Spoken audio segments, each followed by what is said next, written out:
Hello everyone, आप देख रहे हैं my YouTube channel Lakhnavi gardener. मेरे चैनल पर आपका बहुत बहुत स्वागत है। साथियों, आज आप देख पा रहे होंगे अपने लखनवी गार्डनर को जापान में। मैं अपने बड़े बच्चों के घर आई हुई हूँ, 4-5 दिन हो गए हैं। तो इनको भी शौक़ लगा कि मम्मी मेरे घर में भी आप कुछ किचन गार्डन का उद्घाटन कर दीजिए। तो वही कुछ थोड़े बहुत इंग्रेडिएंट लाई हूँ। और देखिए, इन्होंने पहले से ही पॉट्स और सॉइल का इंतज़ाम कर रखा था कि मम्मी आएंगी तो हमारे घर में हरी हरी धनिया, मेथी, प्याज, लहसुन उगाएंगी। तो इन्होंने पॉट्स ला के रखा, मिट्टी ला के रखी। साथियों, दिखाऊंगी आपको कि जापान में मैंने कई दिन से देख रखा है टोक्यो में कि ब्लैक सॉइल है। यहाँ पर अपने इंडिया में तो ब्राउन और वाइट सॉइल होती है, लेकिन इनके जापान में देखिए ब्लैक सॉइल है। और इसमें थोड़ी थोड़ी कोकोपीट भी मिला के दिया है, नर्सरी से लाए हैं।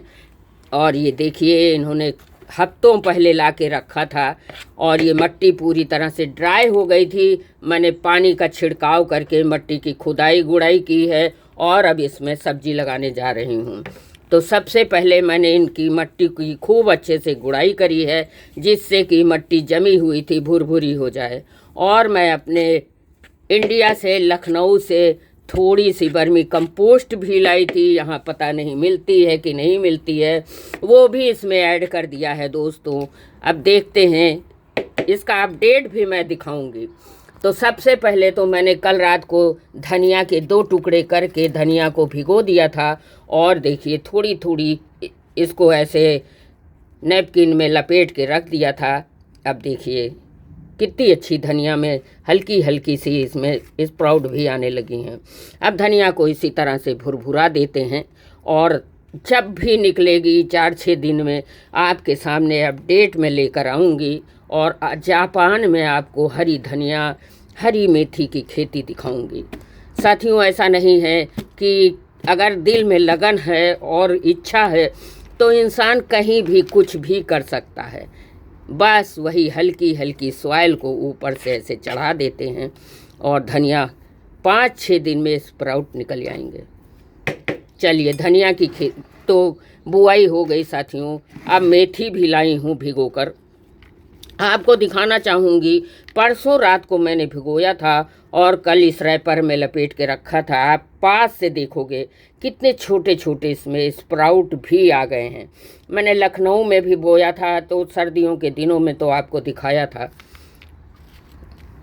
इसी तरह से मेथी के दाने भी मिट्टी में बहुत नीचे बोना नहीं है, ऐसे ऊपर ही ऊपर हल्का हल्का इसको छिड़क देना है।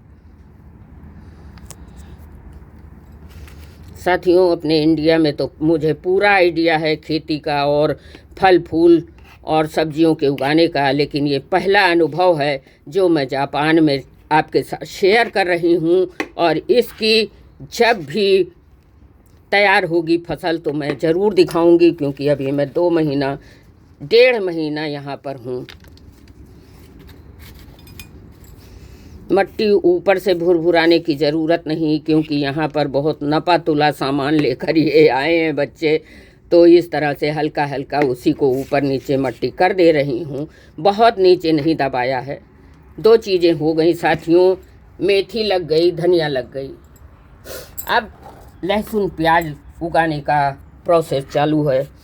देखिए, इसी मिट्टी में मुझे, ये मिट्टी भी काफ़ी सूखी हुई थी, अभी पानी डाल के थोड़ा इनको मुलायम किया है। थोड़ी मिट्टी निकाल लेती हूँ, क्योंकि जमी हुई मिट्टी है, शायद लगे कि नहीं लगे, कुछ पता नहीं। देखिए, प्याज में भी स्प्राउट लगा हुआ मिला हुआ है यहाँ पर प्याज।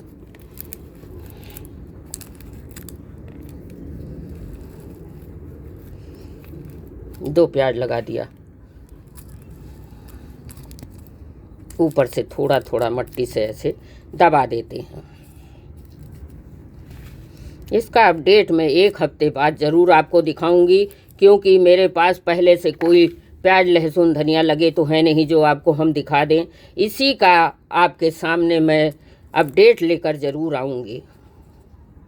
अच्छा वातावरण है, अच्छा क्लाइमेट है यहाँ का, बहुत जल्दी निकल के आएगा। एक बार मेरी बेटी ने टमाटर भी यहाँ लगाया था और बहुत ज़्यादा मात्रा में टमाटर निकले भी हुए थे।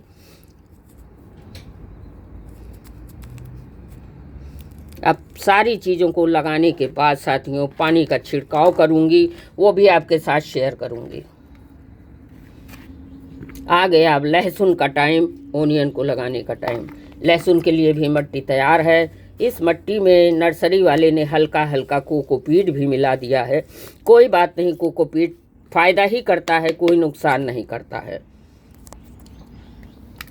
इस लहसुन के लगाने का तरीका मैंने आपको इंडिया लखनऊ में भी बताया है। जो ये पूँछ वाला हिस्सा होता है ये ऊपर रहेगा और ये जो मोटा वाला चौड़ा हिस्सा होता है ये ऐसे नीचे रहेगा। और इस तरह से देखिए 8-10 कलियां लहसुन की भी मैं बो देती हूँ। यहीं से इनकी स्प्राउट निकल के आएंगे। अभी इसमें निकला तो नहीं है लेकिन हाँ निकल के आएगा ज़रूर। बेटा बोल रहा था मम्मी हरी धनिया हरी लहसुन बहुत मुश्किल से मिलती है, मिलती भी तो है महंगी मिलती है, तो थोड़ा लगा दीजिए, हम लोग यहीं पे खाएंगे हरी धनिया हरा लहसुन की चटनी। देखते हैं साथियों कैसे निकलता है। सारे लहसुन को इसी तरह से उल्टा लगाना है, मोटा वाला हिस्सा नीचे और ये पूँछ वाला हिस्सा ऊपर की तरफ। इस तरह से साथियों हमारा लहसुन भी लग के तैयार हो गया। आपके बीच में इसका अपडेट ज़रूर से ज़रूर लाऊंगी। बस हल्का हल्का सा ऊपर से इस तरह से मिट्टी को ऊपर हल्का हल्का चढ़ा देना है, कोई नीचे दबाना नहीं है।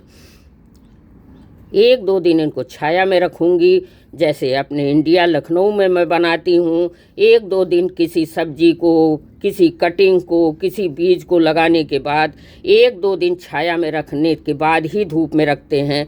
उसी प्रोसेस से मैंने यहाँ भी सब्जियाँ लगाई हैं साथियों। चलिए अब आपको दिखा देती हूँ कि इन पर क्या करना है। छाया में रख दिया है और अब हल्का हल्का पानी का छिड़काव कर देना है ताकि बीज बहुत जल्दी से जर्मिनेट हो जाएं।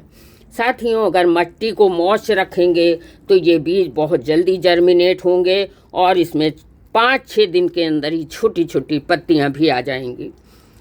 हल्का हल्का पानी का छिड़काव करना है। देखिए इन्होंने ये एक फुहारा वाला पानी का डब्बा भी ला के रखा है, ये देखिए हल्का हल्का पानी का छिड़काव कर दे रही हूँ। साथियों जैसे मुझे बहुत ज़्यादा गार्डनिंग का शौक़ है, पेड़ पौधों का शौक़ है, उसी तरह मेरे बच्चों को भी धरती से बहुत लगाव है। लेकिन अब नौकरी के चक्कर में जापान आ चुके हैं तो यहाँ भी देखिए छोटी मोटी खेती करके दिखा दे रही हूँ आपको। कोई बात नहीं, इंसान के अंदर अगर इच्छा शक्ति है, लगन है, किसी चीज़ को लगाने की शौक़ है तो वो कहीं भी कर सकता है। ये रहा जापान के अंदर हमारा किचन गार्डनिंग। अगर आपको अच्छा लगा है तो लाइक शेयर ज़रूर करिएगा और अगर पहली बार हमसे जुड़े हैं साथियों तो लखनवी गार्डनर चैनल को जापान में सब्सक्राइब ज़रूर करते चलिएगा। धन्यवाद।